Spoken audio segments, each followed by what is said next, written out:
আসসালামু আলাইকুম। পূর্বে আপনাদের সামনে আমি আলোচনা করেছি ডার্মাটাইটিস কী। তারপরে আপনাদের স্মরণ এবং মনে করার বলে দিচ্ছি। ডার্মাটাইটিস হচ্ছে চর্মের প্রদাহ ব্যবস্থাপনার জন্য আর্দ্র রাখা, অর্থাৎ ডার্মাটাইটিস হলে পরে আপনি আপনার ডার্মাটাইটিসের যে ম্যানেজমেন্ট বা কীভাবে আপনি ডার্মাটাইটিসের জন্য ব্যবস্থা নিতে পারেন সেই ব্যবস্থা সম্বন্ধে আমি বলার চেষ্টা করছি। আপনারা ভিডিওটি শুরু থেকে শেষ পর্যন্ত শুনুন।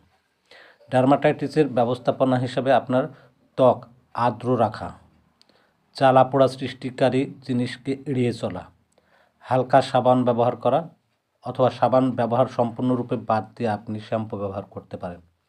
আক্রান্ত স্থান চুলকানো থেকে বিরত থাকবেন। চিকিৎসকের পরামর্শ অনুযায়ী ব্যাকটেরিয়াল স্টেরয়েড ক্রিম এবং কর্টিকোস্টেরয়েড ক্রিম এবং অ্যান্টিহিস্টামিন ময়শ্চারাইজার ব্যবহার করা জরুরি। সেবরিক ডার্মাটাইটিসের ক্ষেত্রে খুশকি নিয়ন্ত্রণের পাশাপাশি অ্যালার্জেন বা বিরক্তিকরণ পদার্থ থেকে আপনাকে দূরে থাকতে হবে। অতিরিক্ত গরম জল ব্যবহার করা যাবে না, কারণ অতিরিক্ত গরম জল আপনার শরীরের শুষ্কতা বৃদ্ধি করে, তাই হালকা গরম জল ব্যবহার করতে পারেন। বিরক্তিকর সুগন্ধিযুক্ত সাবান, ডিটারজেন্ট, লোশন, পারফিউম বা অ্যালার্জেন জাতীয় যা কিছু ধুলোবালি গাছপালা থেকে দূরে থাকতে হবে। গ্লাভস ব্যবহার করবেন এবং পরিষ্কার করার ক্ষেত্রে গ্লাভস হাতে ব্যবহার করে যে কোনো কিছু পরিষ্কার করবেন এবং রাসায়নিকের সংস্পর্শ এড়িয়ে চলবেন।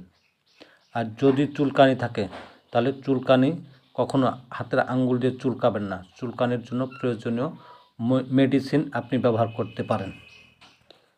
পোশাক হিসাবে আপনি ব্যবহার করবেন সুতি এবং আরামদায়ক ঢিলেঢালা পোশাক, যা আপনার শরীরের ঘাম বা জলীয় পদার্থ ধরে রাখতে সহায়তা করবে, অর্থাৎ আপনার শরীরের ঘামগুলো শুষে নেবে, যা আপনার শরীরে আবার পুনরায় ফিরে যেতে বাধাগ্রস্ত হয়। এই জন্য আপনি সুতি কাপড় ব্যবহার করবেন। সাময়িকভাবে আপনি টপিক্যাল কর্টিকোস্টেরয়েড বা লাল ভাব, ফোলা, চুলকানি কমাতে প্রায়শই এই ক্রিমটা ব্যবহার করতে পারেন। প্রয়োজনে অতিরিক্ত চুলকানির জন্য অ্যান্টিহিস্টামিন ওষুধ সেবন করতে পারেন। অ্যান্টিফাঙ্গাল বা অ্যান্টিব্যাকটেরিয়াল যদি সংক্রমণ থাকে সেক্ষেত্রে অ্যান্টিফাঙ্গালের সাথে অ্যান্টিব্যাকটেরিয়াল যুক্ত ওষুধ আপনি সেবন করতে পারেন। ত্বকের ময়শ্চারাইজার বা স্কিন ব্যারিয়ার ঠিক রাখার জন্য আর্দ্রতাকে ধরে রাখতে ভালো কাজ করে এ ধরনের ময়শ্চারাইজার সমৃদ্ধ ক্রিম বা লোশন আপনি ব্যবহার করতে পারেন।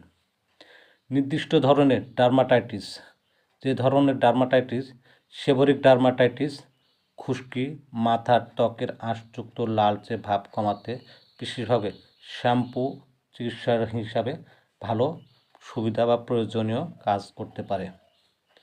কন্টাক্ট ডার্মাটাইটিস, যে পদার্থের সংস্পর্শে অ্যালার্জি বা অ্যালার্জিজনিত জ্বালা বা এই ধরনের চিহ্ন দেখা দেয় সেগুলো এড়িয়ে চলতে হবে, অর্থাৎ সেগুলো ব্যবহার করলে আপনার দেহের অ্যালার্জি বা চুলকানি জাতীয় সমস্যা বৃদ্ধি পায়, সেই ধরনের পদার্থ থেকে আপনাকে দূরে থাকতে হবে। তো বন্ধুরা, আপনি মনে করেন আপনার দেহের সবচেয়ে বড় অঙ্গ যেটি সেটি হচ্ছে স্কিন, আর এই স্কিনকে আপনি যদি ঠিকমতো রক্ষণাবেক্ষণ না করতে পারেন তাহলে আপনার দেহের প্রতিটি অঙ্গ প্রত্যঙ্গই সে যে প্রোটেকশান দিয়ে রাখে সে প্রোটেকশান মুক্ত হবে, তখন আপনি বিভিন্ন রোগে আক্রান্ত হবেন। তাই আপনি আপনার স্কিনকে অবহেলা করবেন না। স্কিন ডিজিজ অত্যন্ত মারাত্মক এবং যা আপনার কিডনি রোগের জন্য একটা